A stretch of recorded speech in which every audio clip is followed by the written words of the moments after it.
6, 8, I believe.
Oh crap! I hit the Mando opening instead of the Star Wars opening, or the Star Trek opening. Oh,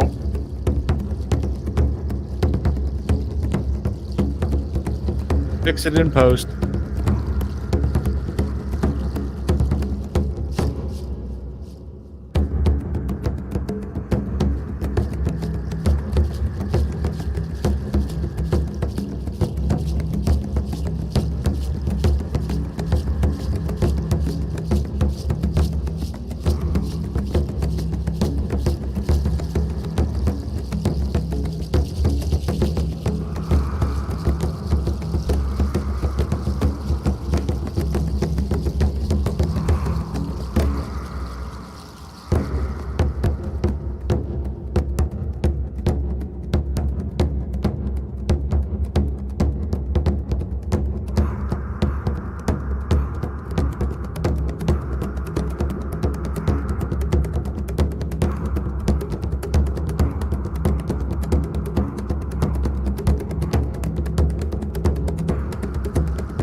Salt.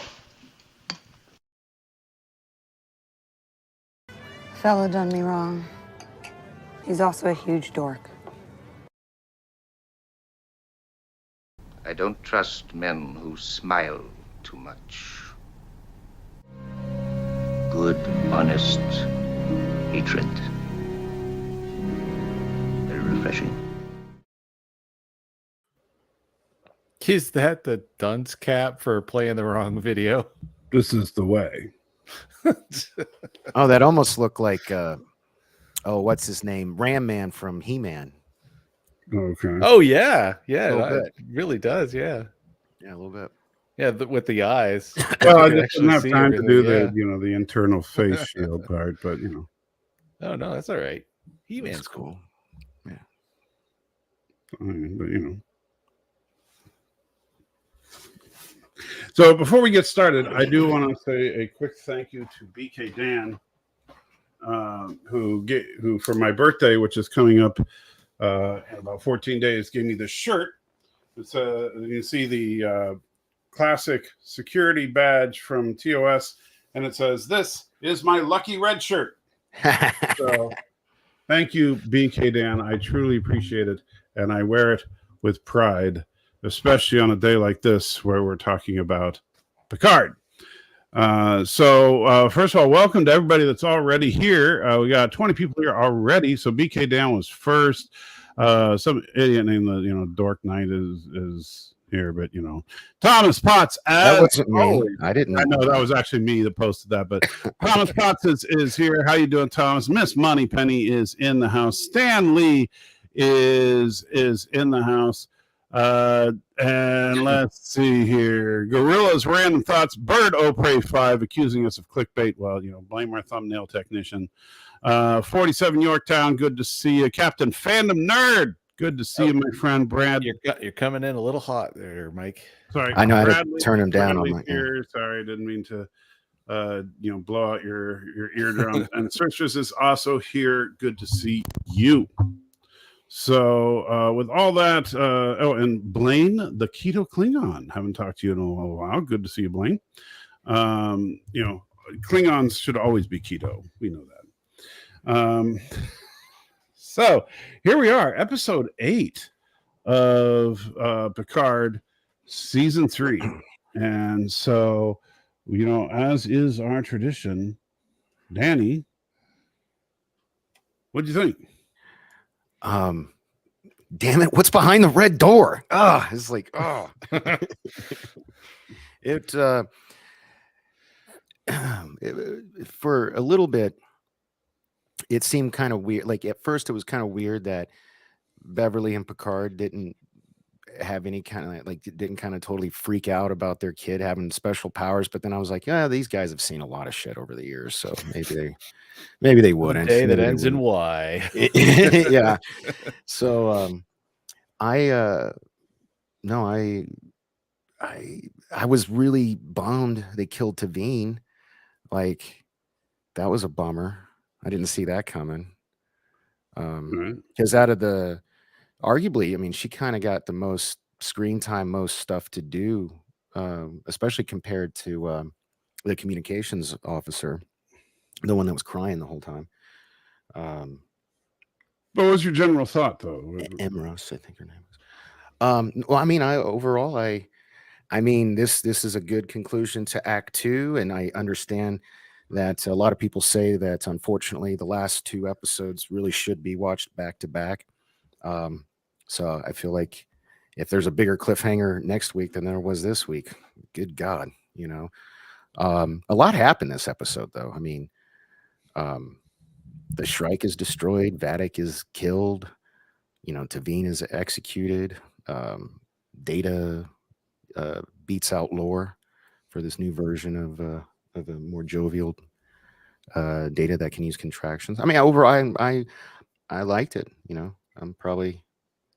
I have a feeling you didn't for whatever reason, but Everybody just thinks it's whatever. Well, your name is Salty Trekker. So. That's true. All right. So, Jason? Well, I don't want a refund for my time, but I've got a new way to rank TV shows now. And that will be revealed later. Yeah. There's walks around the park, and then there's walks around the park.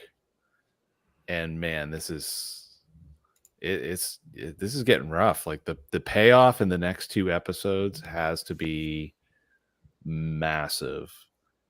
And between the lackluster episode of Mando yesterday and then this, lots of things happen for sure, but nothing is really getting answered. And there we are left again stuck at the end. What's in the box?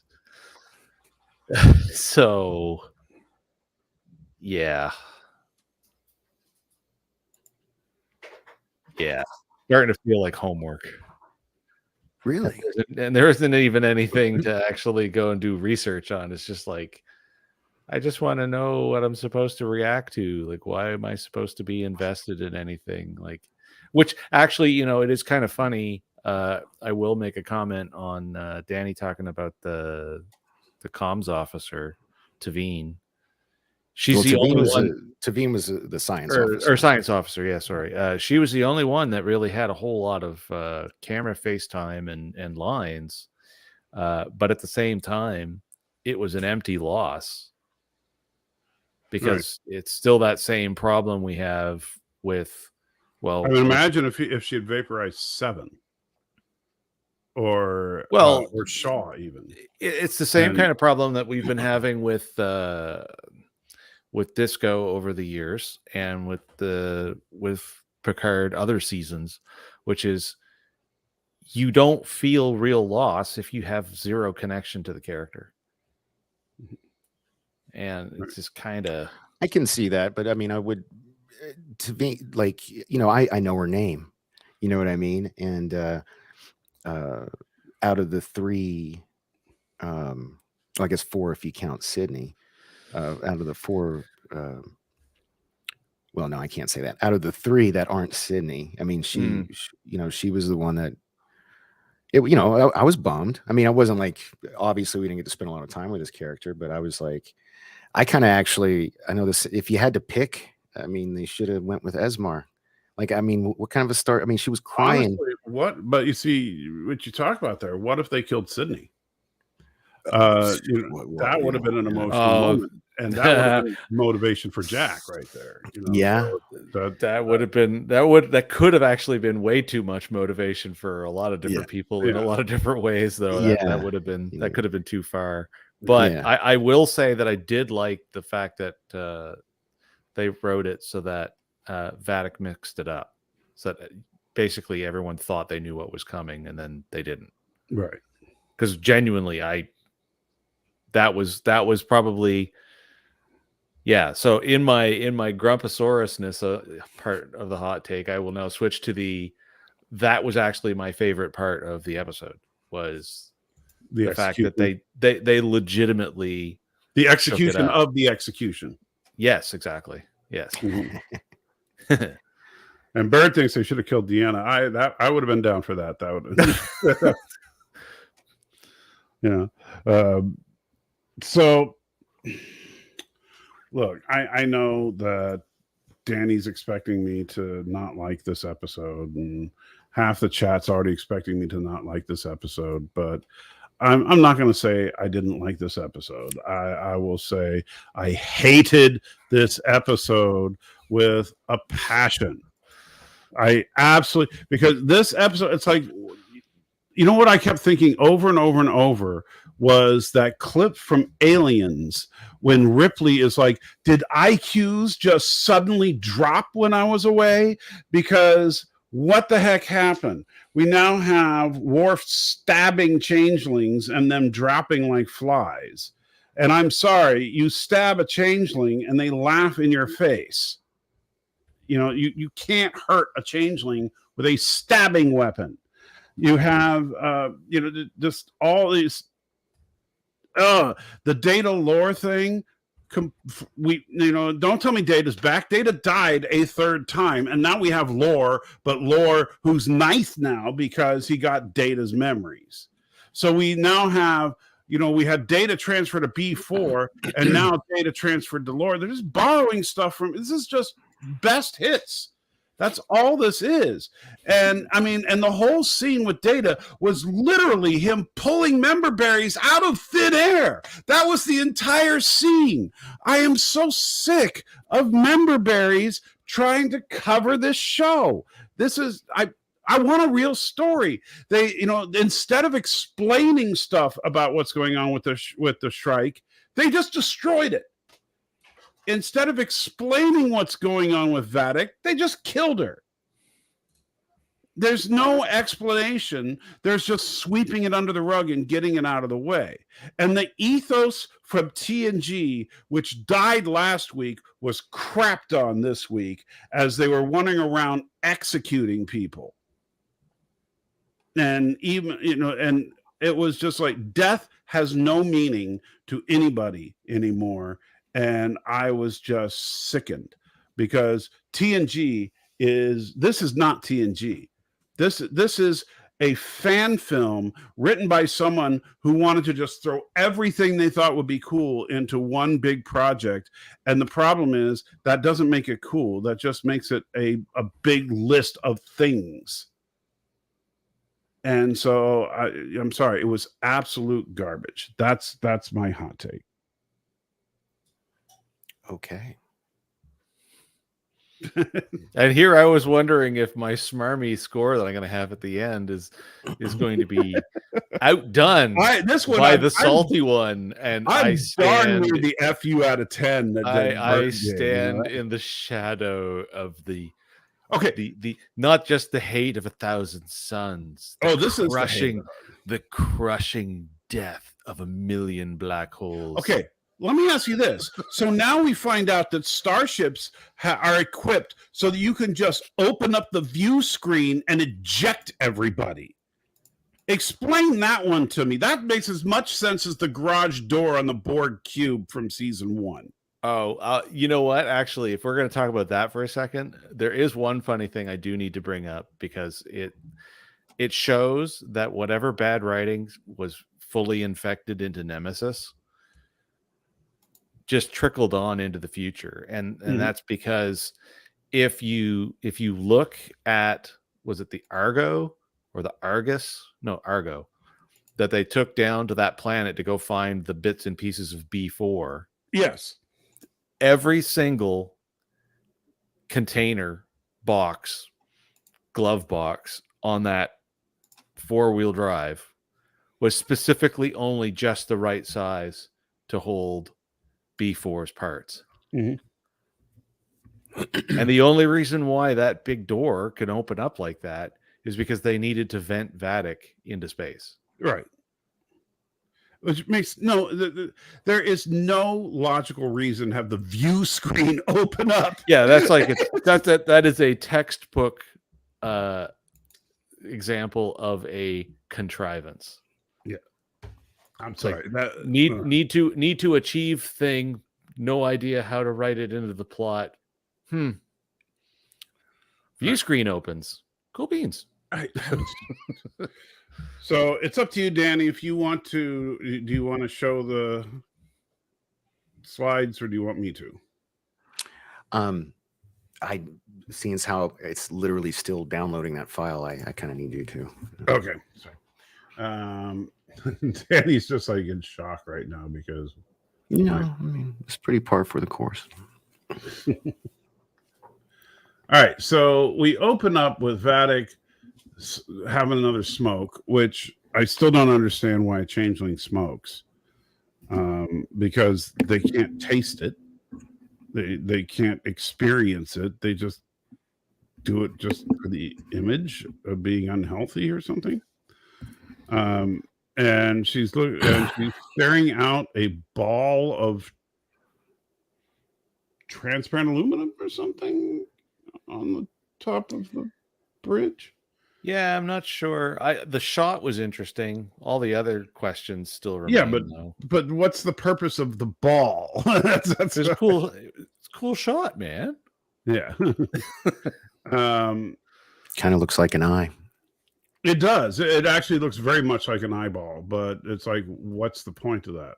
Maybe it's actually the ultimate security camera for the bridge. Yeah, the AI system. And that's one problem is that and look, starting back with TOS and in TNG as well, you could look at almost anything on a starship and know what its purpose was.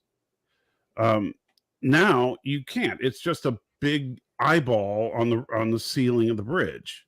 There's no reason for that to be there. So she repeats what she said last episode.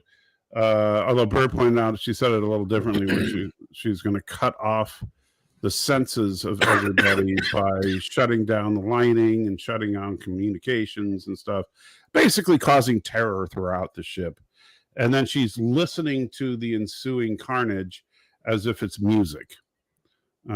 So she really seems to enjoy listening to people suffer. And meanwhile, down in sick bay, Picard and Beverly and Jack are trying to figure out what the heck to do. She's now she's got the lineup here of random people that we don't know. And they can't get into the system. And so Geordie's daughter is like, wait, I can't remember, what's her name? Do you remember? Sydney. That's Sydney. Oh, no, that is Sydney. Yeah, I'm sorry. I was thinking about the other daughter. The other one, we never really have, her name's been said, but it hasn't stuck. Yeah. But, so Sydney's like, look, we can't break into the system. I might be able to do it in a month. Geordie might be able to do it in a couple of days. But we need a computer system that can do very specific things. That just happens to be the technical specs of data. And there's your contrivance there as far as the like the compartments on the Argo. She happens to rattle off Data's computational power and says we need something that powerful. And also specifically says we need an AI when it was the AI of Data that was the security system on Daystrom. Now, when she rattled off her line, I gotta say, for a moment, I thought I was watching Voyager. Yeah, with the technobabble. There was so much technobabble in 2.3 seconds that I thought I was watching a different show all of a sudden. And her name is Mrs. Jack Crusher, going to Bird. That's funny. No, it's Alondra, guys. It's Alondra. Come on. The great BK tipped $1. Thank you, BK. Super tip. And says Vatic at the end of episode 7 said she'd explain all about Jack. What happened to that? She decided to wait until the end. Yeah, we'll get there. That's when I'm going to go into some full rage mode, I think. So then Jack goes into Professor X mode again, and starts looking at everybody's thoughts, and then finding like dead people and stuff in the corridor and stuff. And Ignored says the ball thing is a window, just like the one on the Enterprise. I don't remember the Enterprise having a ball-shaped window, though. That's what I'm saying. They had one, but and then that's a brutal place to pause it. Ugh. Yeah. Oh man, yeah. Like that's kind of grim. And it's like they have phasers. Why would they stab someone through the neck? Yeah. That's a very Klingon move, not a Birdman people thing. Yeah, it really. I mean, there's so much inconsistency here. Why do they have phasers and stuff, and they don't use them? Like, do they kill anybody with a phaser? Because I don't think we actually see it. The implication is there because there's much noise at one point, but yeah, right. So we see, there's more people in the lineup: Seven, Shaw, and of course our future victim. And the problem here is that, and it's just wrong. And by the way, and I don't remember if it's this or later when Shaw starts lecturing Seven about how she should have blown up the turbo lift. But I thought the exact same thing that if you haven't seen Bird's rant, it's very good. But I thought there's two problems here. A, why would blowing up the turbo lift have done any good? Anybody? Well, wouldn't it have killed Vatic? No, the reason to blow the turbo lift was to prevent them from getting into the bridge. Right, but wouldn't wasn't Vatic? Yeah, it was Vatic and some Birdmen and Shaw were on the turbo lift, and he was telling her to blow it. But she even implied that blowing up a grenade in her face wouldn't kill her, so I don't think the explosion would kill her. Yeah, in this episode, when Jack shows up with the magic thermal detonator, she very strongly implied that that ain't gonna do nothing. Yeah. So if that's the case, then blowing it up would have been Right. You know, if the idea was to simply seal the entrance so that they couldn't get in, well, what about the corridor that Jack took to get to the bridge in episode 2?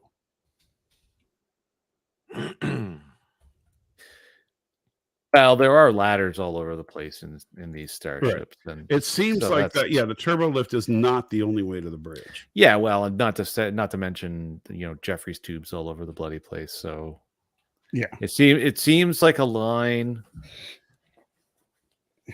from, you know, NCIS. Yes.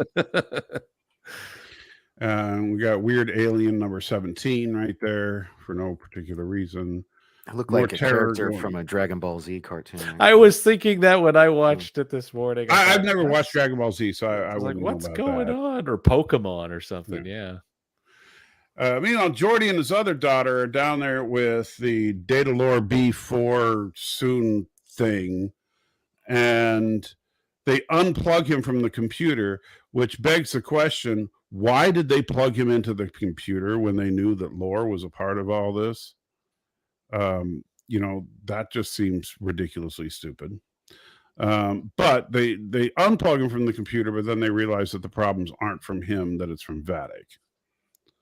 You know, which is good that they figured that out, I guess.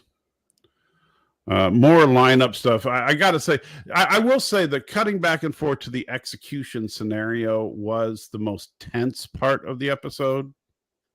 Probably the most intense part of the episode.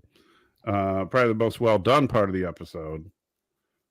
But I mean, I don't know, man. Like you guys, I get what you're saying about with regard to like the death of Tavine not being as impactful. At least they didn't kill one of these like 4 other people we've never literally ever seen before. That would have been, you know, which is actually why I like the execution of the execution, because yeah.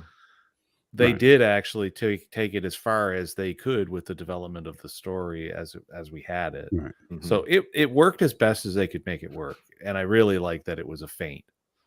Yeah. I think it would have been better if it was a character we knew better than Tabine. Like it kind of reminded me, because Tabine, she had a few lines here and there. We knew her name, but other than that, I mean, like, when we think about it, we were debating whether or not she was a Vulcan or something else for a while. Because Yeah, it was a toss up between Vulcan and Romulan. Yeah, we weren't quite sure. And it wasn't until she said something was logical that we figured, okay, she must be a Vulcan. But we need, you know, she wasn't a character; she was just a prop. And because she wasn't really, we don't tell me anything about her other than her station. You know, Vulcan. Right. But I mean, like, tell me something about her. What is she like? What does she care about? Being in Starfleet. Yeah. I don't know. I'm just going with obvious. Right. Yeah. But you know what I'm saying? We don't know anything about her. Yeah. As opposed to Shaw, we know really well. If they had killed Shaw, holy crap. Now, granted, I don't want them to kill Shaw. He's my favorite character. But, you know, if they'd killed Shaw, that would have been emotional. If they had Sydney in this lineup and they killed her, that would have been emotional. If they killed Seven, holy crap, there'd be riots in the streets. Oh man, people would swear off Star Trek forever if they killed Right. 7 and 9. Yeah. And then we get to the opening credits. Meanwhile, back on the strike, there's like nobody there, you know, because apparently the entire crew of the strike went over to take over the Titan. And so Troy is tending Riker's wounds with what? Her sleeve. Yeah. She just doesn't want to get as much schmutz on her when she's kissing her husband. Yeah, I guess so. And I did like, now I get that I think Troy meant it as a joke, but I did like that Bird was implying that Troy was this slut sleeping with all the changelings. You know, my brain did not know what to do. Now I don't know how that hit you when this dialogue came out, Danny, but I was sitting there like, Yeah. why isn't Riker getting a little on the upset side? He's just like, whatever. Well, I think she's sleeping with bird people. It doesn't make any difference to me. Yeah, I think he knows better. So. I know, but it was just such a weird kind of. Right. It was weird. And so, and then he explains that, he just wanted to see her face after looking into the abyss, which I don't know if that's a compliment or you say her face is the abyss. That's,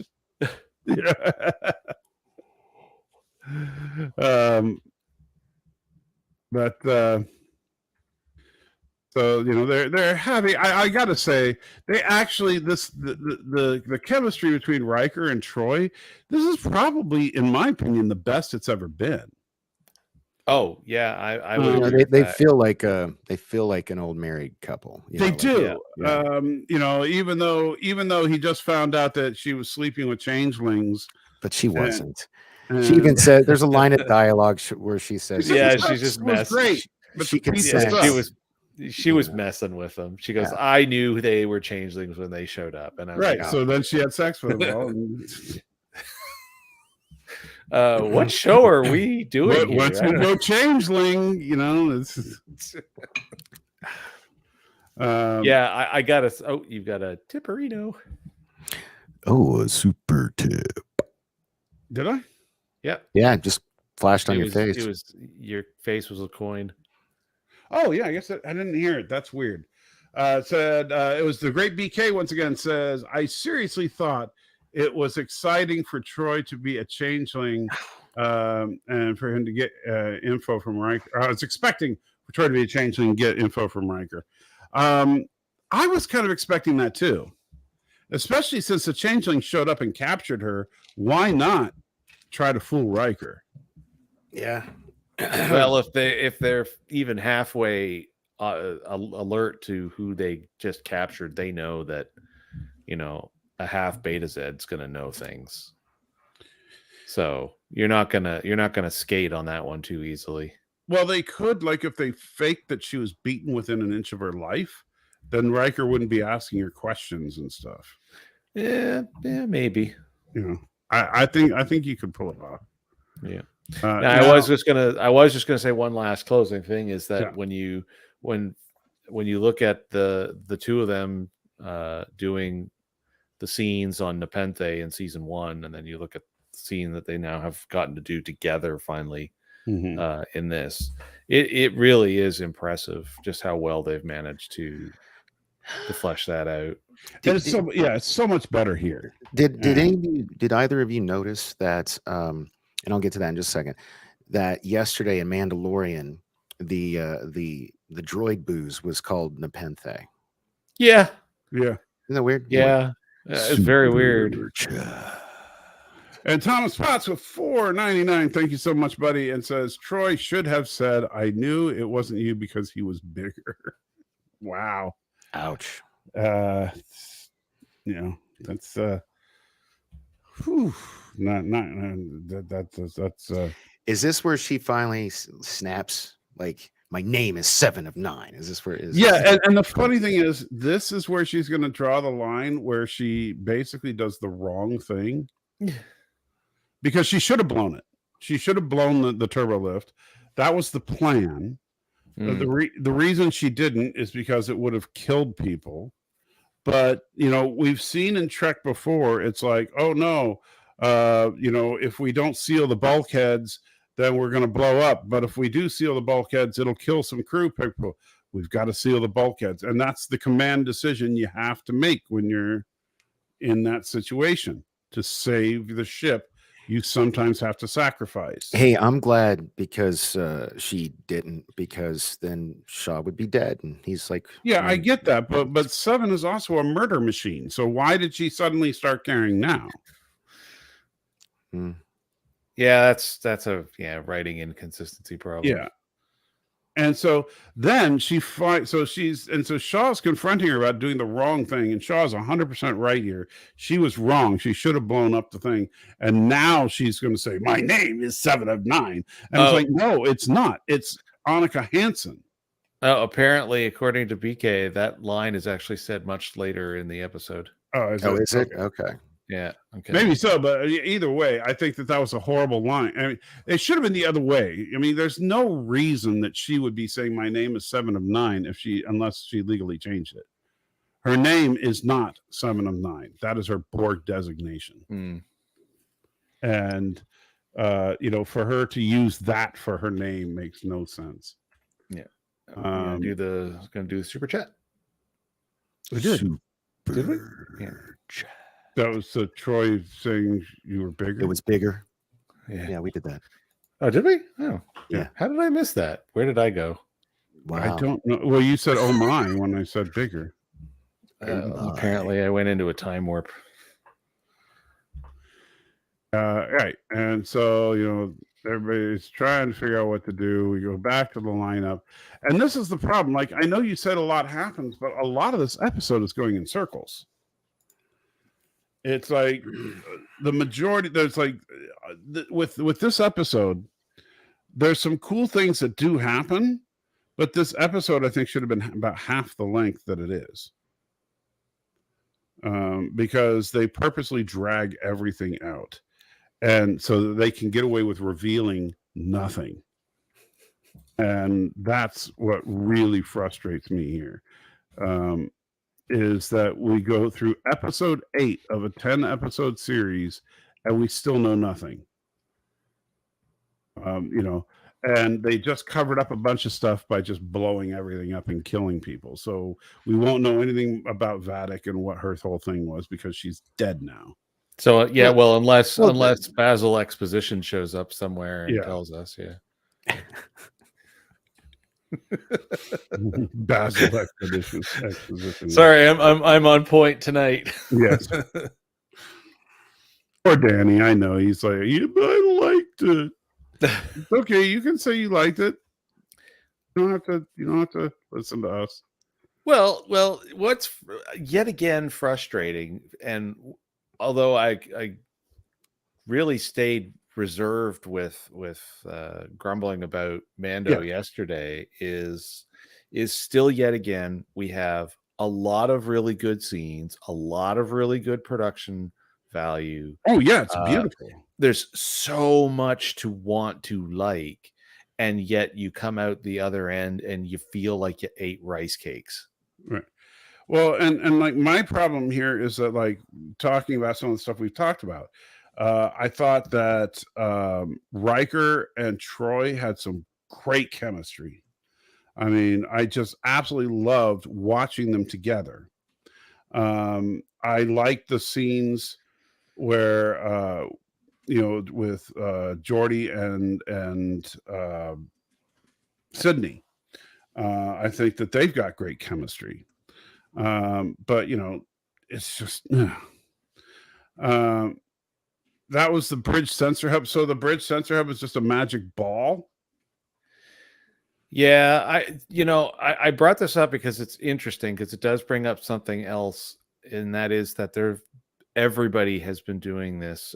I'll slightly air quote that, but when I was watching an episode or one of Eckhart's videos late last night on Mando, he actually mentioned that some of the detail that he's been going out of his way to pick up for Star Wars is out of the descriptive audio.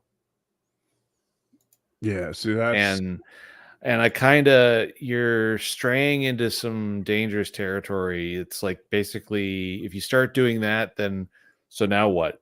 Yeah, if you have to go data mining to find out what's going on in your show, there's a problem. Yeah, like if I have to watch, was it the most vicious way I criticized the movie Prometheus was? And BK, you have a good one. Thanks again for the shirt, buddy, and take care of yourself. Assalamu alaikum, Dan. If I have to watch a 30-minute YouTube video that tries to explain why Prometheus is a good movie, then Prometheus is not a good movie.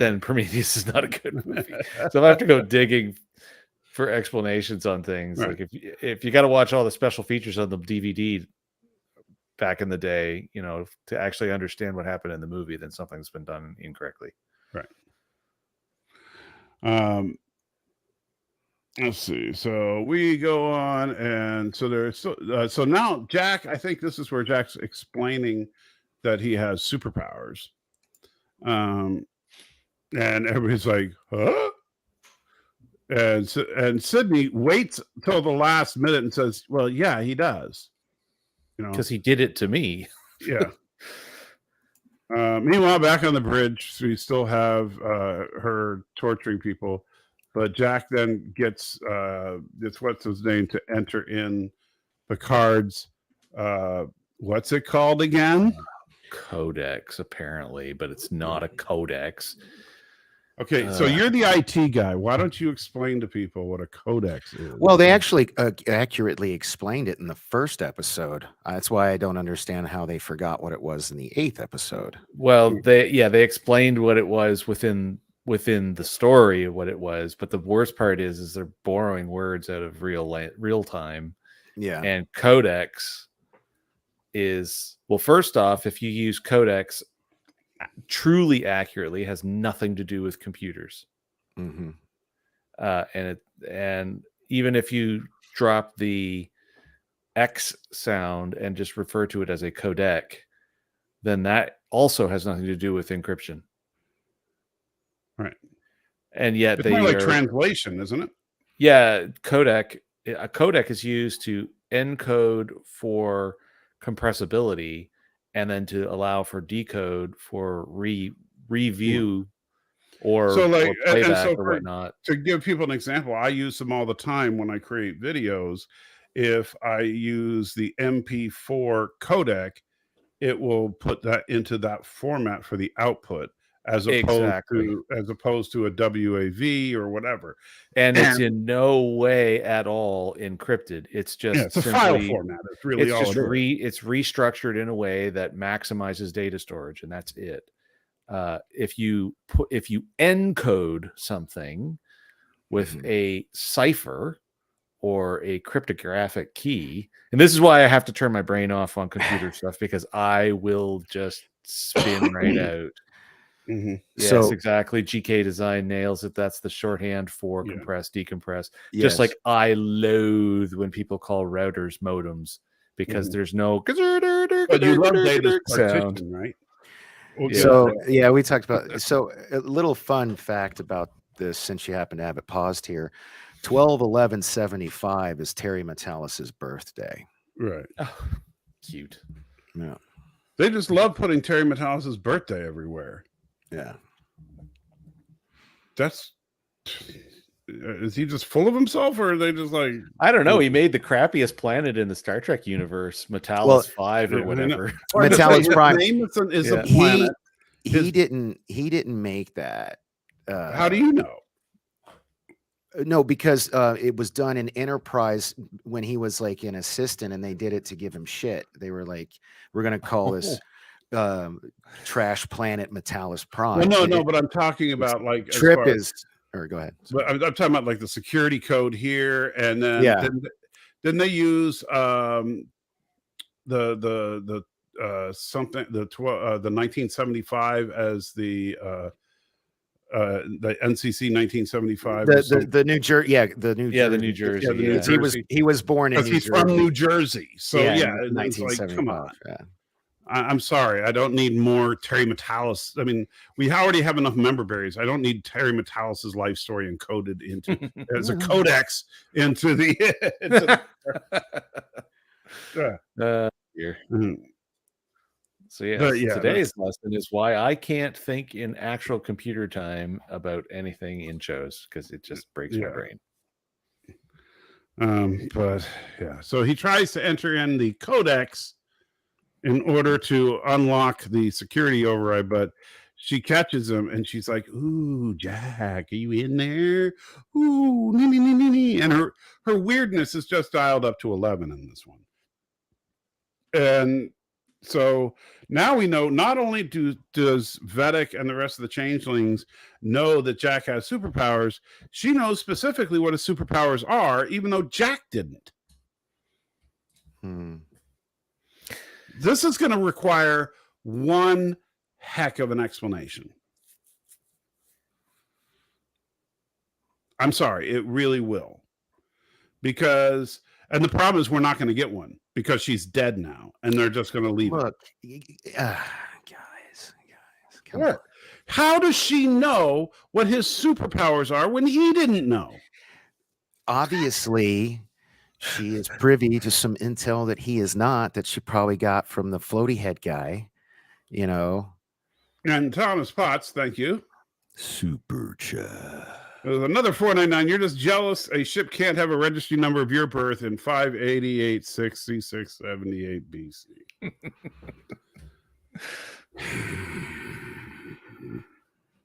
Jerk.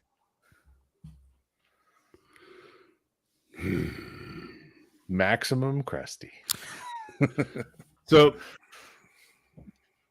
no, I think that's Danny. I mean, come on. How does she know?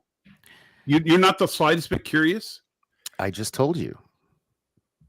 Yeah. So where did this intel come from when he doesn't even know where what his powers are? Because clearly something has happened, because he's just now getting, like, something happened when he was younger, but then it went away. It was dormant for a while, and now something's kind of triggered it, and now he's like, I feel like the floaty head guy, who's the one that actually wants Jack, right?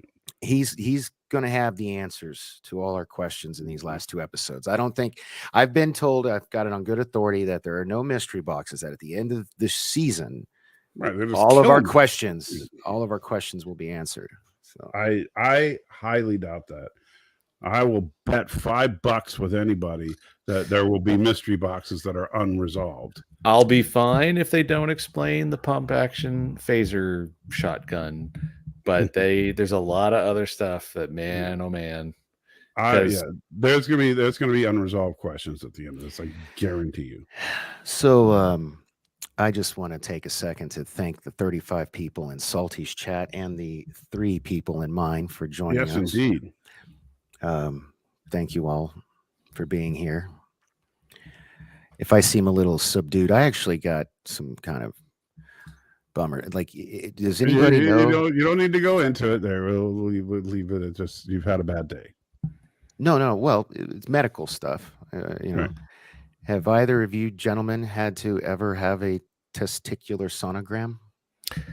I actually did, courtesy of not knowing whether I had a kidney stone or not. Oh, no, mine is I was at the urologist a few days ago, and they do just a normal exam for men of our age, and they found there was some little worrisome there. So yeah. I was on enough drugs. So they didn't do fondling, they just like grabbing and smashing. I don't know what they do. And then tomorrow it's gonna. You don't have the good insurance where they fondle. No, the fondling already happened. So tomorrow I go in and they're gonna grease monkey it up and use that thing they use on pregnant ladies. But yeah. So that's, and then I don't even find out the results till the 14th. Right. The funny thing is they know the results instantly. They just can't tell you. Yeah. The poor technician, the imaging tech, is just sitting there going, yeah, because they're not a doctor, so they're not alled to tell you anything. But they've seen 18 million things over the years that they know. Is like, yeah, because I didn't know. They just like, and wheeled me back into the emergency room, and that was it. Yeah, Mr. Asian Bajoran here, we I just knew he was going to die, but didn't. So I got to give him credit for that. And so then there's one of the Kurogans. Nice shot of the Kurogans in their full Bird of Prey 5 costume there.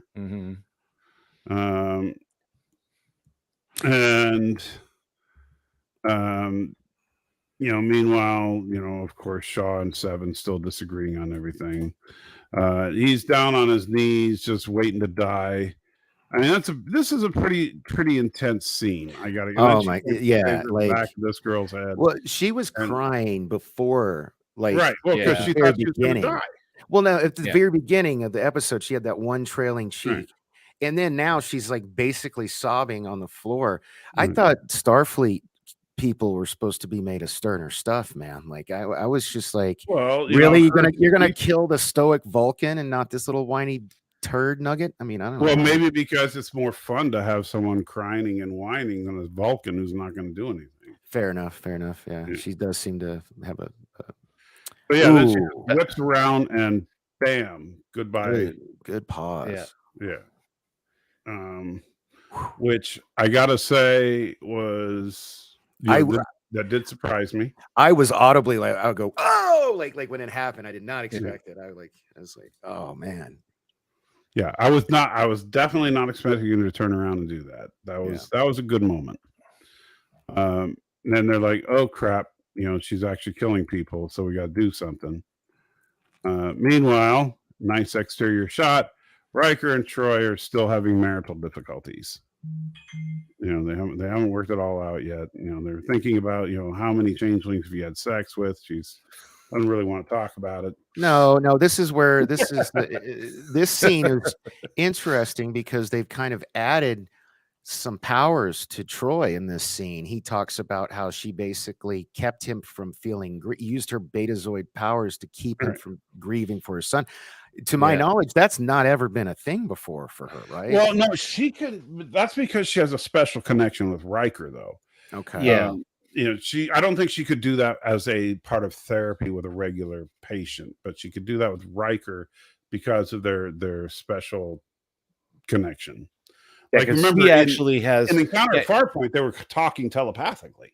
Yeah, he actually could kind of talk to her without talking. So yeah, and we know too that betazoids have the ability. Well, anyone that has any degree of telepathic capabilities has the ability to help stabilize somebody else, right? Who might be having issues. So yeah, it's definitely within the realm of reasonableness within the writing, but it's definitely something that she's never specifically gone out of her way to do. So we did learn that here. We got a little. And definitely crosses a bunch of ethical boundaries. Like she I will tell you, as a person who has, my mother-in-law. Somebody's knocking on my door. I will be right back. Okay. My mother-in-law was a clinical social worker, and she did a lot of therapy with unwed mothers. She would counsel them and do therapy sessions with them and stuff. And, this crosses so many ethical lines. First of all, you don't treat family members. You shouldn't treat anybody you actually know. And even if you did, just taking away their pain, basically Cyborg style here is, akin to, running away from it and just basically burying your head in the sand. Mm. And so, it's almost like, it's funny because in TOS, they kind of implied that was good psychotherapy back in the day, because remember they said that rearranging memory patterns was basic psychotherapy in Dagger of the Mind. But fortunately, I think they've grown since then.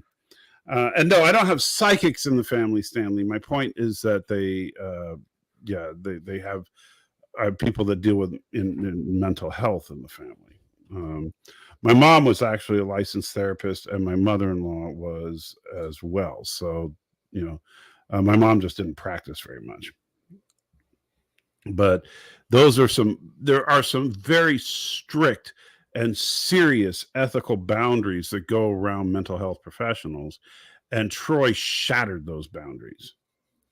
And I, honestly, Troy has done it before because she's always kind of treated Riker as if he was a patient as well as her lover, and that's not cool. Like I remember she counseled him in Best of Both Worlds, and she really should have said, "Let me get you to one of the other counselors." That's just because she's too close to him. And wow. Occupy Wallet says this is the worst episode of Trek ever seen. Oh, I don't know. I'll still fight you on that. Yeah, I wouldn't go quite that far. Yeah. I'm not some happy camper with this episode, but there is a lot worse. I will, as I was corrected last week, refer you to the Salamander episode of Star Trek Voyager. Mm-hmm. So yeah, this if you look at Threshold still is the worst episode of Trek ever made. And you know, the Emmy award winning Threshold, that's the Yeah. you know, because it won an Emmy for makeup. And the you know, I always have to show off I have the action figure, the official With Tom Paris as a lizard man action figure that comes with 3 salamander babies in boy. So Yeah. you know, I'm very proud to own a piece of Threshold memorabilia.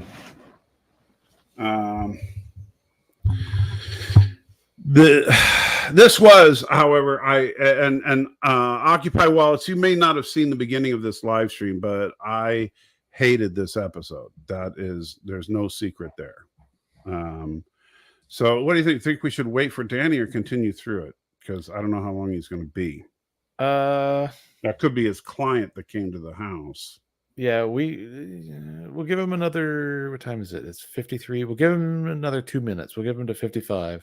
Okay, and then we'll see. And if he doesn't pop back in, we'll get rolling again. Because he did say he might not be able to make it for the whole thing.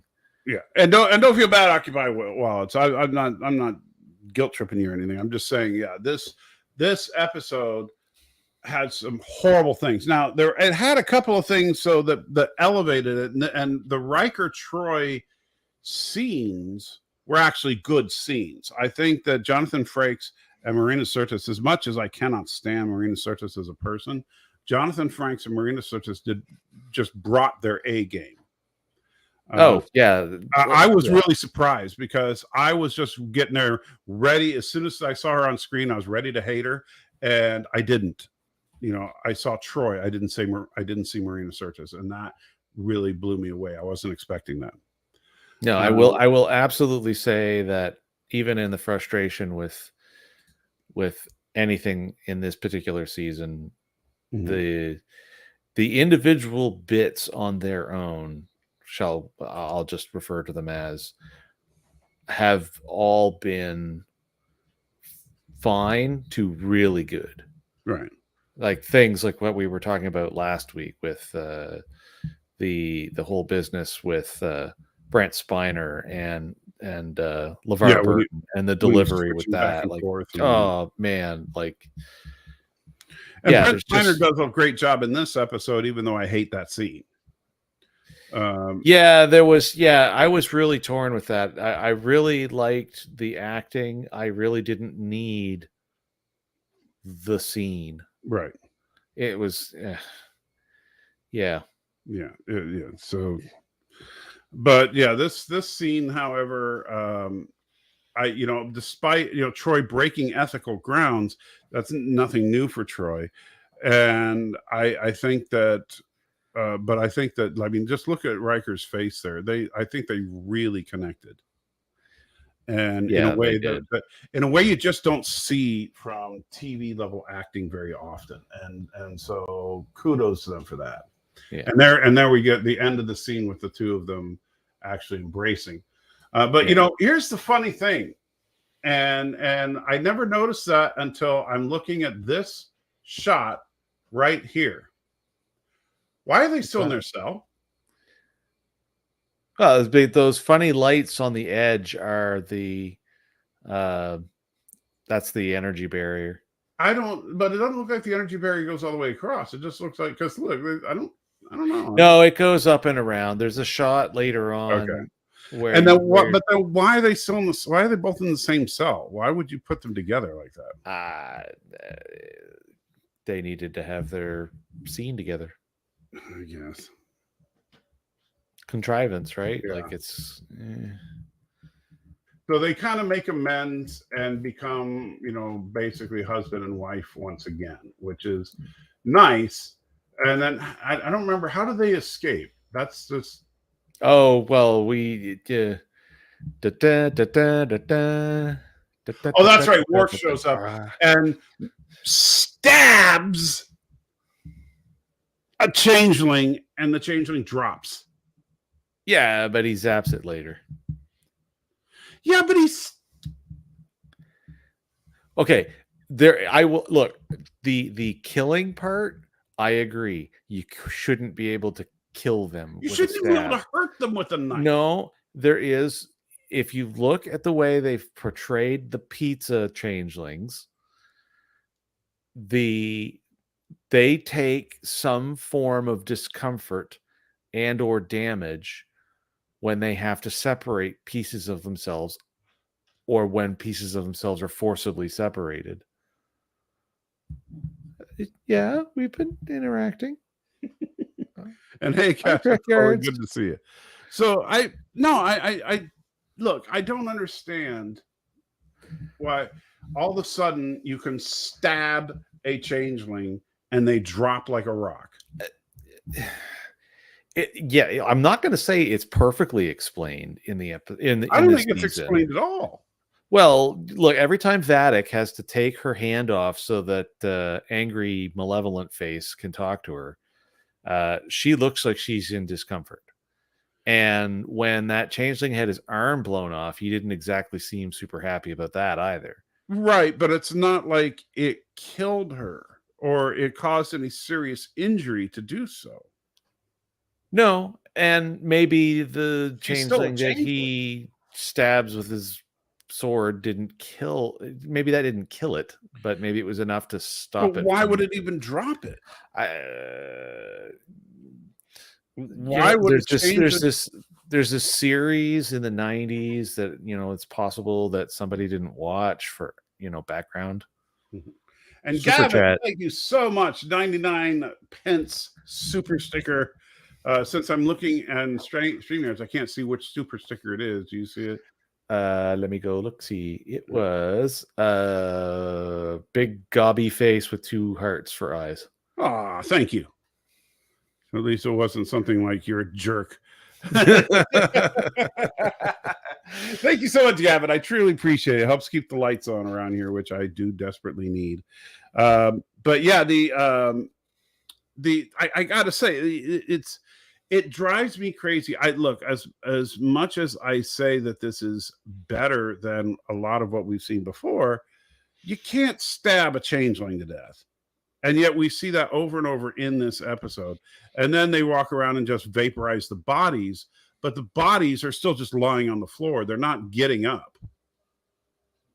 It's just no, that part didn't make any sense. And it's highly inconsistent with the fact that the Crusher duo at the start of this whole season were very deliberate about vaporizing is the only way. Right. So yeah, I don't know. I'm just all right. What I miss? What were you complaining about? We're currently talking about the Worf rescue scene and the fact that Worf was able to drop a changeling with a sword. Well, he dropped him and then he fried him right away. But I actually thought this was so funny, the way that like Riker was like inappropriate. Like this whole. Like, well, we haven't gotten to that yet. You haven't? Okay. But so you think it's okay that you can stab a person who is essentially a pile of goo, and they drop like they were a normal person? I mean, I didn't have a problem with it, especially because he followed it up with the double tap right away. Fried. Yeah, but later in the same episode, we see Rafi just slicing through him with swords. And by the way, she's fighting people who are armed with phasers, and she's got swords and wins. I liked how afterwards Worf's giving her he's critiquing her fighting style, and he's like, you're still not. Yeah, that was good, but she was fighting a bunch of people with phasers. So here's these people were changelings. I love you guys. Here's the thing: have you ever heard if you look for something, whether it's there or not, you're gonna find it. No. This is not looking for something, whether it's there or not. This is a glaring problem. You do not fight changelings with bladed weapons. It doesn't work. And in fact, the first time The very first time we ever see a changeling in combat, episode 1, the emissary of Deep Space Nine. What happens? Someone throws a blunt instrument at Odo and it goes right through him because you can't hurt a changeling that way. Well, maybe these Birdmen are different types of changelings. I was saying that, you know, because these guys are like the pizza edition of the changelings, that maybe there's some particular issue because of the whole every time Vadic's hand had to come But off. if that's the case, well, and then also point. Odo wasn't replicating organs, and so he could like let something pass through him. Whereas these guys, I think there's a little bit. I we think saw Vadic turn into a pile of goo in a half a second. yes, So they, but it wasn't we really. saw It was them kind of turning- like it was kind of like ground turkey goo, though. You know well, what whatever I mean? it is. But I'm just saying, if they could turn into piles of goo just like Odo did, that sure their goo looks But more I like don't ground turkey, but I don't think it's fair to say just like Odo did. Like these guys have, there's more substance there than goo. You know what I mean? Yeah, I hope we get. This is one of the ones I don't think we're going to get an answer on, but I hope that they find a way in the next 2 episodes right. that they can actually explain what the deal is with these abilities, wanted or otherwise, that were imbued into these changelings, courtesy of Dr. Frankenstein. And just to give you a heads up, that was my my client. Yeah, we figured.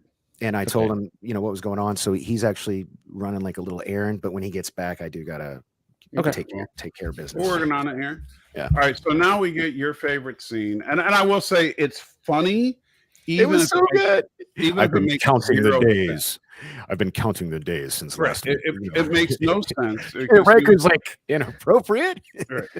This still part of scene the would be torture? hilarious if the last time Worf had seen Deanna was All Good Things. But he was there at their wedding. He was there for lots of stuff. And Yes. And he himself is a widower.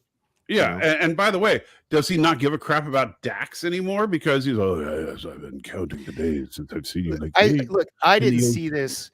I didn't see this as him like pining for her. He was basically saying, I learned a lot from you. I took a lot away from our time together.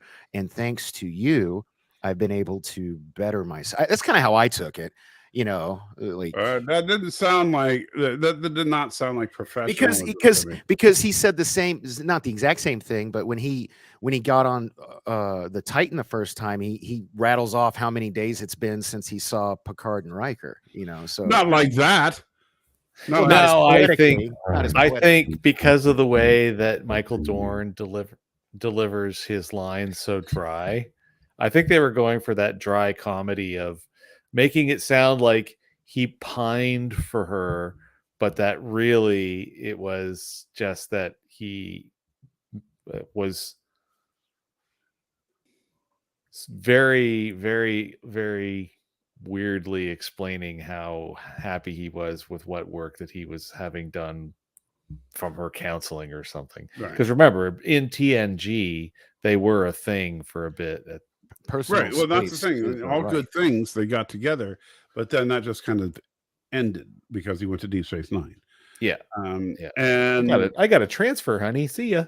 Yeah. But I just, I thought it was funny. I thought it was a cute thing, but at the same time, I think it would have been better if the last time we'd seen him was All Good Things. So here's the thought bubble for me right here. It's like, is he flirting with her in front of me? Is this like, this, you know? Yeah, he's got some cojones on him. Yeah, right. This mother, shut your mouth. What's he doing? All right. So meanwhile, they're doing their plan to wake up Data. Oh, I love this. I love this. I love how he. So now, correct me if I'm wrong, because I didn't catch it this way, but the way that Bird describes it, I don't know if this is how they said it, but if they did, this is Voyager level bullcrap here. What's that? So they said they couldn't lower the partition because if they did, lore would consume Data, and then Picard suggested they raise the partition to let Data beat lore. No, Is that how I've they watched. put it? Because that's No. what Bird said in his commentary, and I was like, I didn't catch it that way. But if I can- did, if that is what they said, then that that doesn't- would be some Voyager level crap. Yeah, that doesn't make any sense. No, what Picard said was, why can't it work the other way? Like, basically, he was saying, like, maybe Data can overtake lore, is the way I took it. But now that Right. you mention it, I'll have to go back and rewatch that scene. Right. You know? I'm then letting you it have the play whole- right now. Oh, okay. And then you have the whole, well, what his ethical subroutine prevents him from killing anybody. So turn off his ethical subroutine. I mean, I don't know. people I don't have know. done Does it he know how to? before. Does he know how to? Yeah, but that was the old model. This is the upgraded model. Oh, The I Bird says that do- is what they said. Okay, I do have to say that the line that goes on right here with Geordi holding the phaser was awesome when Picard. Oh yeah, yeah. Yeah. Yo, Oh, yo, yeah. You've palate, got crap taste. yeah, he's like, it's pedestrian at best. Yeah. I guess your palate Yeah. for wine is pedestrian at best. That's Yeah. He's like, yep, that's Jean-Luc. Yeah. Anyway, so Bird says that is what they said. Can you confirm? We're about to get there, yeah. So Yeah. some kind of partition separating Data's matrix from lore. That's a good thing too. Otherwise, there'd be nothing there to prevent da-da-da. Well, couldn't we just reverse that? We raise the partition. Oh, so he does say raise the partition. Yeah, so someone thought they were smart with the way they Yeah, so if you open the door the other way, yeah. Oh. So hey, let's crack a hole in that event horizon while we're at it. So yeah, I really Yeah. did like this episode. I'm sorry. That's all right. You don't have to. oh look, apologize. there was when you were I think when you were at the door, I was making the comment that there was just or no, was it when you were at the door? And I got to take my memory pills. That there's so much to like in this show, as far and even with the Mandalorian, like both of these shows for these season 3s, there's so much to like with so many of the individual elements. It's hard. It's definitely easy for me to see why anyone can generally just straight up like it, but at the Right. same time, when you start picking at the paint, it's like You start peeling the onions, and you have a lot of problems. yeah. The only thing I liked about yesterday's episode of Mandalorian was the fact that Sasha Banks was back in it. Well, that's because you have no taste. But anyway, so they decide. My taste is pedestrian at best. Yes, it is. Your taste is pedestrian at best. Who is Sasha Banks? Oh, Mercedes Vernado. She was one of the other Mandalorian chick. The grumpy black one. face one. Yeah. Yeah. Grumpy cat. Yeah. Yeah. So they raise the partition Instead of lowering it. instead of lowering it, because magic is magic computers are magical. And so then we go into the partition and we see Data talking to Lore. And once again, Brent Spiner does a fine job here. You can definitely tell the difference between Data and Lore. Oh You can- yeah. He's. I'm loving watching. Yeah, they have. Yeah. He has great chemistry with himself. But Oh. then again, He's so ever- good. And I will say this: if you've ever met Brent Spiner, which I have, he loves himself, and so him having a great rapport with himself makes perfect sense to me, because he loves nothing more than himself. It's not just Yeah. that, but like watching him switch, like from Data to Lore to Data to Lore. Well, when Lore transforms into the new abomination that he is at the end of this, that's a good scene. You know, you can see the transformation taking place. So now Data starts to just literally pull member berries out of thin air. Yes, he does. Yes, he does. And- But this is also like inside his positronic mind. So I don't know, care. but Yeah. It just- does. It plays into the scene. Okay, this is exactly right here why it was so dangerous to throw so many member berries, especially in the first half of this season. It's because in a scene like this, that I do actually unfortunately argue that the scene shouldn't exist because the pacing's off, but I love the scene. Right. Uh It's a great scene that shouldn't happen. the items belong in the scene. Everything in the scene works for this scene. This is great. But because they've overdosed on member berries, now everything is basically like trigger words. Right. So Exactly. So now you can't stop seeing, oh, he's pulling more and more member berries into the show because we've had so many of them. Yeah. In the meantime, they're all tracking Data's progress, and the bad guys figure out that there's a cloaked ship nearby because for some reason their shuttle has a cloaking device. Yeah, that was a little like that was a little, and it was a shuttle. If you look at the shape, was. No, they even mentioned it was a shuttle. They say it was a shuttle, and so if their shuttle has a freaking cloaking device, why didn't they just take the cloak off the shuttle instead to cloak the Titan instead of the bird of prey? And if that's supposed to be the bird of prey's cloaking device, you're telling me that they took the cloaking device out of engineering, put it in a shuttlecraft, did the rescue mission, and then took it out of the shuttlecraft, put it back into engineering so that it would work on the Titan, all off screen. All of that is very so quickly that there was no loss of time. So I'll give you that one. That because even when I saw that, because you could see the shuttle, even though it's cloaked, you could see the little distortion, and I was like, "Where the hell did it? What?" Like I literally, like I said that out loud. I was like, "Where did I couldn't even finish the damn question." I could have dealt with it being the La Serena and it having a cloaking device, right? If it was the La Serena, it would have made sense. But whose shuttle is it though? Is it a Titan shuttle? Is it a La Serena shuttle? Is it like because it's just when they found, I guess. It happened to have a cloaking device. Right on. Yeah.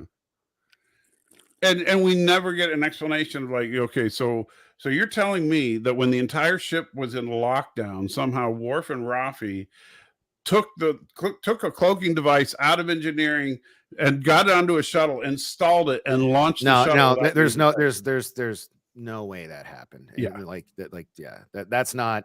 I think it would be easier for them to try to say wherever Worf was in the episode he wasn't in last week or week for whenever it was, the one that he and Rafi, and they said he was somewhere monitoring something. If they have one line of dialogue that says something like, "Good thing I picked up that shuttle with the cloaking device while I was there," or something like that. It's just anything. I don't Occupy Wallets does not like me. Wow. No, he's just Occupy Wallets hated this episode. So he's already declared his 1 out of 10 about 5 minutes ago. So he's just like hate for this episode. Well, he's really taking it out on me, man. I mean, wow. Okay, that's cool. He's not being fair. Yeah, it's all right. Don't be mean to the panelists. Come on, he's just expressing his opinion. Wow, he says that is another reason. He said sorry. I do not know. He says, look, that is another reason I do not like you, Dork Knight. ... What? So he's got multiple reasons. He did. He did. He apologized down below. Yeah, don't worry about it. It's no biggie. It's no biggie. Yeah. All right. Water under the bridge. Meanwhile, Jack comes up to the bridge. Or over the dam. Water under the bridge. She calls him baby boy. See, this is another thing that makes for a second there, I was like, what is she thinking she's his mom? And Thomas, thank you so much for the $10 super chat. Super chat. So the alternate reality La Serena had the cloak and murder doctor took that. Too, Worf and Rafi left before they set their trap for Vadic. So, I have not seen season 2, but I am aware of point 1. Yeah, but my point does still stand. It would have made way more sense that the La Serena actually have a cloaking device. Yeah, it would make what would make sense is if Worf and Rafi were like, okay, we're going back to the La Serena, and then they find out what's going on, so they put on the cloak and do the rescue. That would actually make sense. But what they did means that, basically we find it looks like Worf and Rafi are psychic as well. Yeah. So, Well, back to this. She says something baby boy. And I'm thinking maybe the last time she saw Jack was when he was a baby boy, and that's why she said that. Maybe there's a little bit of long-term connection there. Something there, that'll help explain. I don't think we're going to get any explanation to her at all. I don't. I think she was just a hired gun who nobody, and we're not going to get any. We're not going to find out why she has scars. We're not going to find out what her motivation was. More than just a find hired out why gun. she was so crazy. We're not going to find out why she had, turned into turkey instead of clear, Oh, the experiments. Actually, I have something worse. I'm sorry, I'm going to poke the bear with this one, but this is actually going to be worse. I propose that the writers feel that they've already explained enough about her. Right. And that's a mistake because they haven't. Right. Just because she's a torture victim from a war with crimes on both sides. Right. That is not enough of an explanation. Right. So is every changeling. Yeah. Well, not every changeling. I mean, not all. Every changeling went through the disease. Well, right. Yeah, anyone. Yeah, so the Great Link plus the people that we know of for sure on camera, but we don't know about others. So yeah, maybe not literally all. Pretty much all the changelings. So it's like most of them. Yeah. Yeah. So meanwhile, back in Data, his brain is fighting, and we get back to the scene that shouldn't happen, where Data's pulling member berries, and there's Bird's favorite member berry, the Tasha Yar hologram. Mm-hmm. Which is the same hologram that they used back in TNG. Yep. And he throws that away. Back to now, he's got the thermal detonator. It would have been better if he did like at the beginning of Solo and just had a rock and went, like at the beginning of Solo. So he's holding the thermal detonator and telling them to get off the bridge because if he blows up, he'll die. And it seems obvious they want him alive. So she agrees. But she sends everybody off the bridge. Notice not through the turbo lift. You know how this has got to be. Oh man, like it had to be on purpose. It looks exactly like a thermal detonator. You know what I mean? Like they had. Looks like a what? That grenade-y thing, that the thermal detonator from Star Wars, Return of the Jedi. It looks like the brain looked exactly like Princess Leia's costume from Jedi. So yeah, there are little crossover things, I think. Yeah, they go the other way too. There's been stuff over the years. Yeah, and now of course in Star Wars, if you apparently the bridges of starships have captain's chairs. That's new. So anyway, so they tell them to leave, and he's sitting there holding his thermal detonator, saying, "What the heck is going on?" And Seven's like, "Why the heck did I come back? This is stupid." And he's like, "Yeah, why did you come back? You're stupid." And so they're kind of on this standoff because he's got the bomb, and she's got literally everything else. Well, I mean, they all assume it's a bomb. It turns out to be a. Well, yeah, we know what it is, but I'm just saying that he's obviously bluffing that it's an explosive device of some kind. Detonators. So they have this. It's actually a pretty intense scene between the two of them, except for the fact that I was like, yeah, like they're going to kill him. And maybe if you brought in a couple more people to die, that might mean something. So hey, if we can kind of like I'm going as quick as I can. The Reader's Digest version, and you guys can pontificate for another 30, but I do need to try to wrap up. Okay, so so we could just like super fast forward, I guess. All right. So long story short, he gives him his cat. Giving him his cat makes him change into Data because the power of love is better than the power of hate. No, I like how he explained it. He gave it was a good explanation. He gave all that stuff to Lore, so Lore. Right. And now the dumbest scene in all of Star Trek, they turn on the and this is me saying this knowing that there's a cone of silence in Discovery. But no, they actually have a personal force field, and then they open up the front of the bridge because the entire view screen is an airlock that could vent everybody to space. Yeah, that's new. I don't think we've ever seen that. You know, Yeah. you know, We've seen the front wall smashed out in various things, but Yeah, we've like never seen it deliberately Nemesis, designed they to blew out open. the front of the bridge. I tell you what, And- though, that is a gorgeous ship. But yeah, but no, it's not, because it's a ship that is designed to kill the bridge crew. No, it's a murderous vixen. Doesn't mean it's not pretty. I ain't getting on that. So and then Yeah. they unceremoniously kill Vatic after. Yeah, she drops- Vatic dies by Yeah. literally crashing The into only- her own ship. The only shattering. scripted Yeah. F-bomb was from her just before she says effing solids, and then she gets Yeah. sucked out into space. Oh, don't even get me started about the And- F-bomb. and then now this is just me being kind of a nerd, but I just kind of, oh gosh, this came up recently in another conversation. You do not freeze that fast in the vacuum of space. It actually takes quite a bit of time. An enormous amount of Actually, time. you don't Yeah. freeze at all. There's no, you boil. Yeah, at first you would boil, and then later, much later, you might Yeah. freeze. You would dry And out. But you This wouldn't- is something that's yeah. always bugged me Yeah. in all, you know, Marvel's done it, like lots of Yeah. movies do this. Oh, where every it's- movie, we- they go by the idea that space is cold, but space is not. Yeah. Space is And- lacking a medium. Yeah. And on Uh, top of it, we also know that the changelings can travel through space Yeah. yeah, on, that's- their, on their own. So And there's I like- think you're right, Brian. I think that the reason they did it is because the view screen of the Enterprise training scene opened up in Oh. Wrath of Khan. So that's like the worst use of a member berry. It's Yeah, like, I oh, think you're nice. 100% right. That's a member berry back to Wrath of Khan, because how many Wrath of Khan references did they have early on in this series? Oh, I mean, tons. I mean, yeah, the so that's just including- another Wrath of Khan including- reference.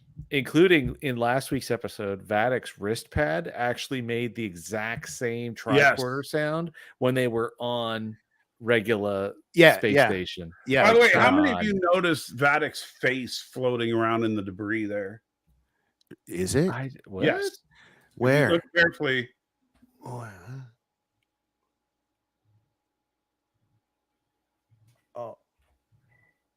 I don't know. I think I see her hand. Where is it? Oh, there it is. Is It's that in it? the Oh. upper right-hand Right, corner. right there. Yeah. Yeah, it's that large piece Yeah. of gray in the Yeah, upper there- right. there- There it there's is. the- Yeah, right there. See it. Yeah. Oh wow. Wow. Oh man, crazy. Okay. So yeah, then Shaw gets his ship back, Yeah. and then they blow the ever And living then crap. and then they blow up the Shrike. And the Shrike dies as unceremoniously as Vadic did. No combat Yeah. whatsoever. They just Yeah. fire torpedoes and it's over. Yeah. And I was so disappointed by that. And by the way, how stupid was that? Because apparently there's nobody on the Shrike because they all came out of the Titan. Why didn't they take control of as this powerful badass warship when they know that the entire Federation is compromised and they're going to have to go into combat, and all they got is an old Explorer class ship that's a refit of another ship that's based on the Constitution class. It's outgunned by everything in Starfleet. Take that Shrike, which is a badass ship with massive weapons. To say nothing of the fact you could use it as a Trojan horse. Yes. So And it's got a portal freaking gun. hey. Oh, had one. Salty. What? How's your blood pressure? Okay. No, I'm fine. Okay. You're worrying me now. I'm just He's got- angry. He's got automatically rebalancing blood pressure. It just Oh, yeah. it crashes I have as my soon as he medication. calms and down. to answer your rhetorical question, Star Trek just likes to blow shit up in space, you know. So it's, you know. Yeah, but it Yeah, makes no space sense battle stuff. to, I come on. It's not satisfying. Like, imagine if Star Trek II, The Wrath of Khan, they go into the Mutara Nebula and then the Enterprise fires one torpedo and the Reliant just blows up. Yeah. You know, that Well, that- in Commander Hansen's defense, I mean, I think it was like 4 or 5 torpedoes, but you know. Yeah, they got a pile. They got more than 4. yeah, but there was no battle. Yeah. They just blew Yeah. it up because like it was space debris. Yeah. Well, I'm sure. Meanwhile, when they were, Yeah, by the way, I did like the scene where Worf was like, "Yeah, I've severed the heads of many people," and and But thought I about sending them to you, as you know. Yeah. But I was told that was passive passive aggressive. Oh, that's another example of really bad writing as far as using colloquialisms that didn't exist in Trek, because passive aggressive was not a thing in Trek until that moment. But whatever. Yeah. But it was a funny line. It generally works. Everything with Worf has been gold, in my opinion, dude. Yeah. I'm sorry. Now we get the lore abomination machine is alive and well, and that's what it is. And he does the little when he cracks his neck. Yeah, but make no mistake, this is lore. Data is dead. No, this is new. This is lore with Data's memories. I don't know. I'm on I don't know fence. That's where I am. I haven't been able to figure it out yet. What's he say at the end? He's and Deanna say hipster cottage. Oh man, I wanted to punch her when that line came up. She said hippies, not hipster. She said, they said hipster. They absolutely said hipster. I was so angry. Okay. Look at how happy Geordi is. That just warms my heart. He's got his best friend back. I got my friend. Look at that. Oh. Yeah, it is a good scene. Oh, look, more member berries, because we got to have member berries everywhere. So, which you know what? You do not need a single member berry for this scene. You've got the reuniting of the entire next gen cast.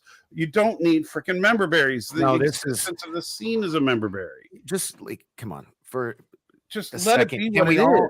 Can't we all just look at this? Look at this. You have all of them on screen together.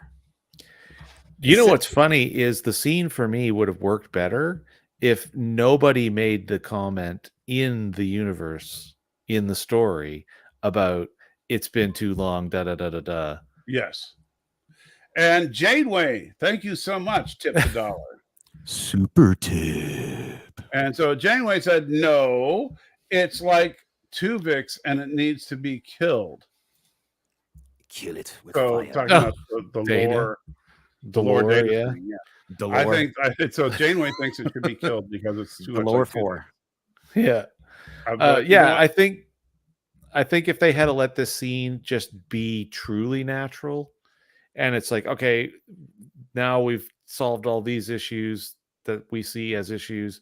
Now what do we do next? And then Picard does the captain thing and talks to everybody, gets the pieces together, and then they scurry off to episode 9. Right. But they tried to, they accidentally started poking at the surface of the fourth wall. Yeah.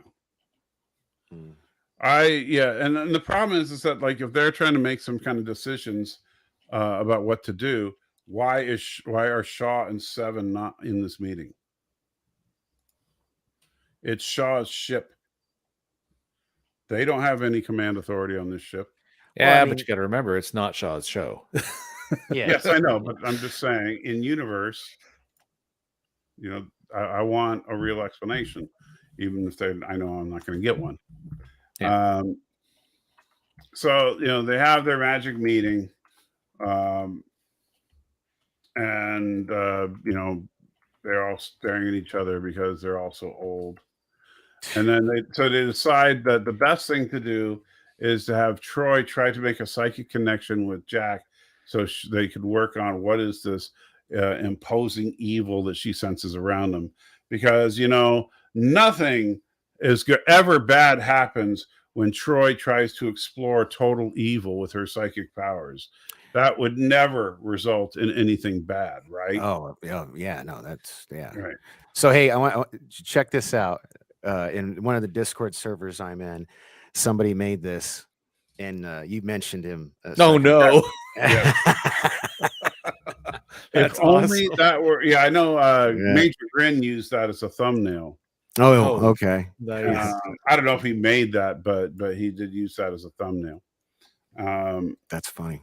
And so, but yeah, so Troy says that she'll let him roll the first couple of what am I thinking?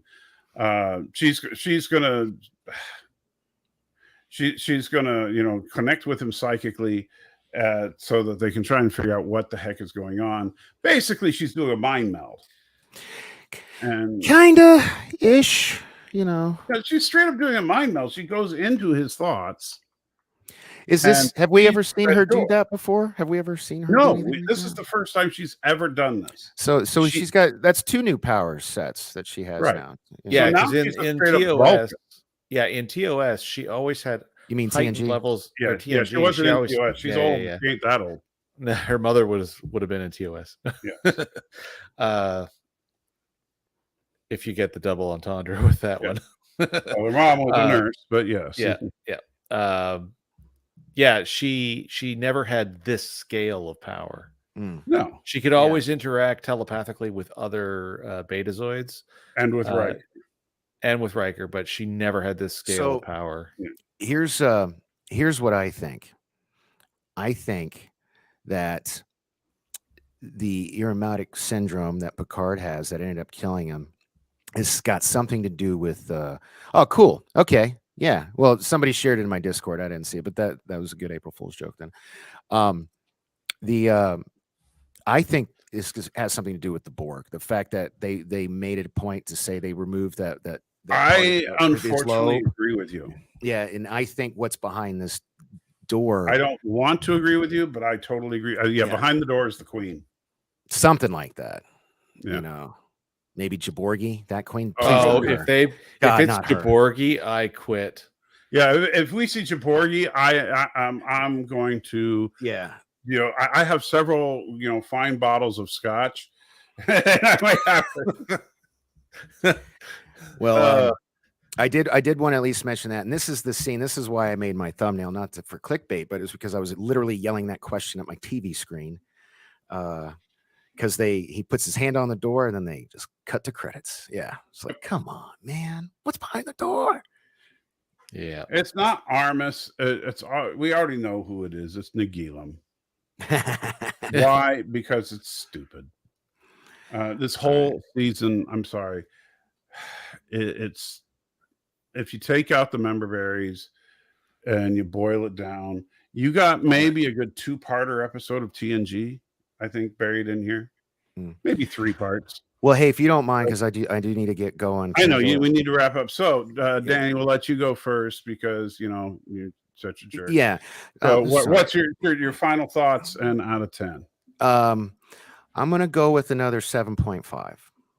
Yeah. You're not going to go to 8? No, I'm not going to go to 8. It's not.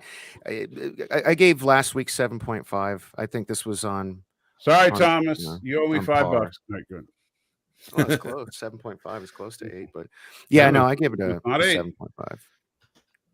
All right, now I got to get your guys' scores. Stanley, you keep saying that. I don't know what the Utat is. Talks Utat. It's something from. It's something from Star Trek. I forget what it is. Okay, well, I don't remember. All right, so you thought it was a solid episode, not their best, but not bad. Yes, correct. Okay, all right. So, because we keep getting stuck in a holding pattern, I've decided that this episode is DMV out of 10. DMV? Oh God! Because you're way. Are the DMVs as bad in Canada as they are in the States? Then yes. Okay. All right. And because I just want to get to the reason why I'm here. Because this is. Like the red door, I actually like that you put that as a thumbnail when I saw it because comment seriously, seriously. Now Thomas made a comment earlier on where he said, "Oh well, they can't tell us everything." It's like they don't have to tell us everything. They could actually tell us what's going on with Jack. And I think Donnie's heading out. See you, Donnie. Oh, how are you going, Donnie? See you, Donnie. You could still tell us what's going on with Jack and it still let you continue to show everything that he can do. Like there's nothing wrong with that. But this holding this off for this immense amount of time, it's just like I better be getting the best service when I get up to the counter to get my driver's license or whatever it is that's going on. Yeah. Right. Because I don't know. So you're giving a DMV out of 10. I am, because man, you're making me wait, and I don't even know what for anymore. Haven't you ever heard of foreplay, bro? Come on. You know. Now, I was seriously considering giving this one the vaunted Bird of Prey F you out of town. I really, really was. But I decided it's not quite that bad. I do think that this is an insult to all things Trek. I do think that the ethos of TNG is just gone at this point. And I miss it, because that's what made TNG special. So I'm going to give it a San Francisco Dirty Street out of 10.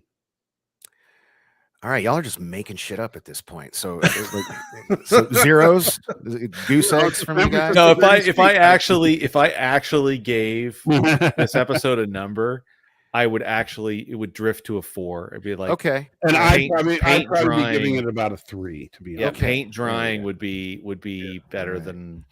Well, at least I know when. Carlos, my shirt says this is my lucky red shirt. Your lucky red shirt. Well, gentlemen, have fun without me for the next 22 minutes. I know that Wallets guy will be happy that I'm leaving.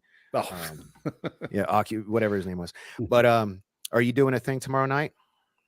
Yeah, I'm doing my regular live stream. All right, I'll let you know how my doctor thing goes tomorrow night. All right, good luck, man. Cool. All right, man. Have a good one. I'll see you guys then, man. Bye. See ya. So yeah, I was gonna say. Actually, what was I gonna say? Brian, there are 2 episodes of Picard left, and that's the problem. We've got 2 episodes left to explain everything. And that's why they're just not. I think that the reason they blew up the Shrike and killed Vadic is they're just done. They're not going to bother with any of that.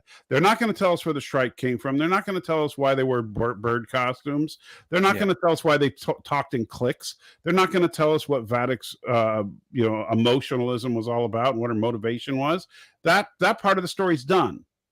Now we're going to see Mr. Face Guy, what he's really all about, and whatever his plan with the chunk of Picard's brain that they took and taking Jack, which is probably, unfortunately, has something to do with Locutus. Well, I mean, like if we a second. So if we go to, I'm going to go back to the episode list, and I'm going to go season 3. All right. So first episode of season 3, The Next Generation. So they hijack a ship to go rescue the Crushers, who are being pursued by not just the Shrike, but various ships for no explained reason. Right. And then we run in races. They said and from what they said, exactly, various races. Then we get to episode 2, Disengage. And of course, this is where he fully realizes he's got a son. So now we've got an interesting reveal. All right. But now we don't know what's the deal with the son. We don't know still yet why they're pursuing anybody, other than the fact that they're pursuing them a lot. Right. And then we get into the Space Nebula uterus birthing canal business in the episode 17 seconds, where we start to see that Jack's got some kind of crazy red eye thing going on, which goes unexplained. Yeah. Goes unexplained in episode 4, unexplained in episode 5, unexplained in episode 6, unexplained in episode 7, unexplained in episode 8. Right. And we don't actually find out that it's changelings until 17 seconds. So it takes 3 episodes to find out it was changelings. Or no, it might have even been a no-win scenario in episode 4. Either way, it was right at the tail end of episode 3, if it was in episode 3. And we still have no idea who the main villain is, and there's only 2 episodes left. Yeah, and all we know is we've got the nemesis face that floats from her hand, who now no longer has the ability to communicate with anybody, from what we understand, at least not that so ship. far. Yeah, exactly. All we know is the Shrike is gone. Yeah. But there could be other ships under his control. Something that I did catch, because I didn't watch all of Bird's review, because this episode just annoyed me so much. Which, if you haven't seen, please do check out Bird of Prey 5's epic review of this episode. It's Yeah, very- he does. For every bit of it I did watch, it was pretty much spot on what he was Yeah. grumbling about. And one of the things that he brought up that was probably the most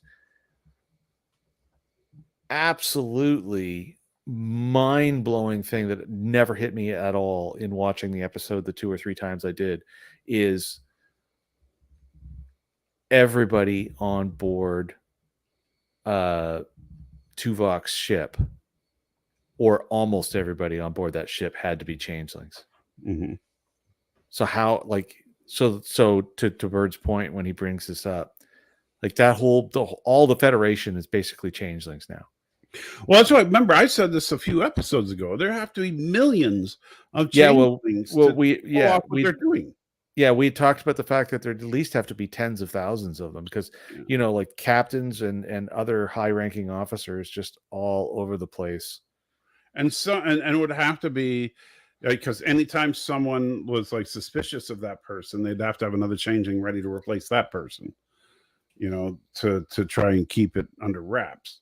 Yeah. And notice, and like on every ship where there's an incident recorded, it's very quickly told to shut up about it, you know, and apparently they're doing it. You know, at this point, and this is a terrible way to maybe do this. At this point, I swear it would almost be better that they ended this, that this was Picard's aromatic syndrome made it into his clone. and he's just been having a hallucination for the last 2 weeks. Oh, by the way, that's another thing that's driving me absolutely crazy is their sense of time, because I am so sick of hearing how Federation Day is a few hours away, because has no time passed in the last 3 episodes? Like none? Pretty much no. Yeah. They've been stacked. And really, when you think about the layout of the episodes, it's been stacked. I know, but I mean, zero time. Everyone has to be changelings, just like not everyone has to toss to, I assume you mean, to eat bugs in TNG. All I have to do is take over the top of Starfleet. That's true if all you're doing is the random reassignments and stuff like that, which the changelings did do, but they were also taking over specific ships. And at this point, it's super clear that there's an enormous level of penetration, because you don't just take over an entire starship and just walk away like that. Like, oh, you were dozing. Yeah, I know I was. You're spent. this episode took it out of you. It did, man. I tell you, this episode beat the crap out of me. I just, I apologize. Why does Hollywood? What's this say? Why does Hollywood always think you? Yeah, that's just an. That's another thing. We talked about that a little bit, but yeah, there's no reason whatsoever that the changelings can survive in space, and yeah, it's a common thing in Hollywood. Look, I'm used to the Hollywood trope that everybody freezes when they're exposed to the vacuum of space. I actually love the treatment that they did for this in The Expanse. They did it very, very well. But the truth is, it would be, you know, as silly as it looks, I think that especially like if you look at action movie type stuff, think about Total Recall when they took their helmets off and they started to explode. Oh yeah, that was even too much, believe it or not. Oh, I know, but that's more like what would happen than freezing. Yeah. You know, is everything would swell up, your eyes eventually would pop. Well, what they portrayed Naomi, you don't even want to think about what's going to happen out your rear end. Yeah, well, that's why I say I really like what they did with how they handled it in The Expanse, because even in season 5, when Naomi did that space jump from ship to ship, they even made sure that you understood, like, yeah, she's taking damage, right?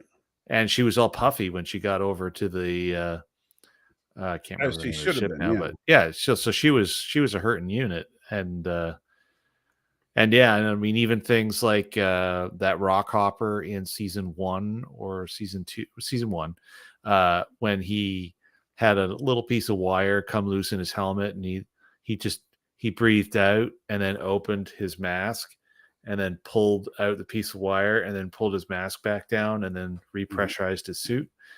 And he was no worse for the wear. And then, of course, you know, the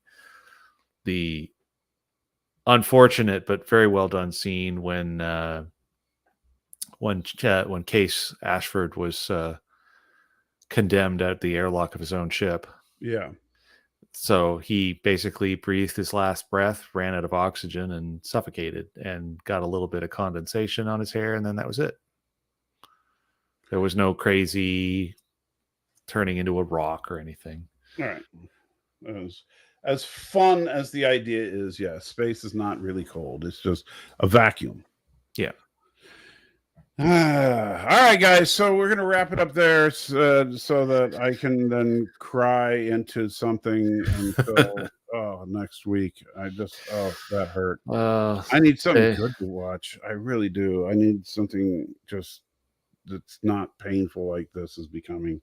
And the worst part of it is I don't understand why all these people are talking about how awesome it is. I'm at this point of all the things that confuses me, and we were talking about this just before the stream. Yeah.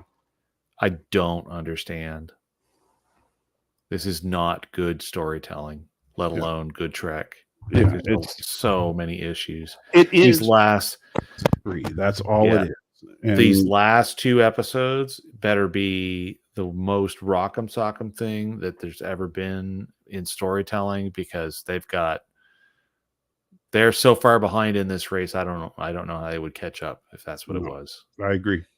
Yeah. All right, guys. So remember, you are the salt of the earth. I am the salty trekker. Danny is gone, and you know he's a Canadian. So. And even through all of it, I'm still smiling. Yeah. See, what is with that? I don't know. Core is right. You don't. Yeah, you can't trust me.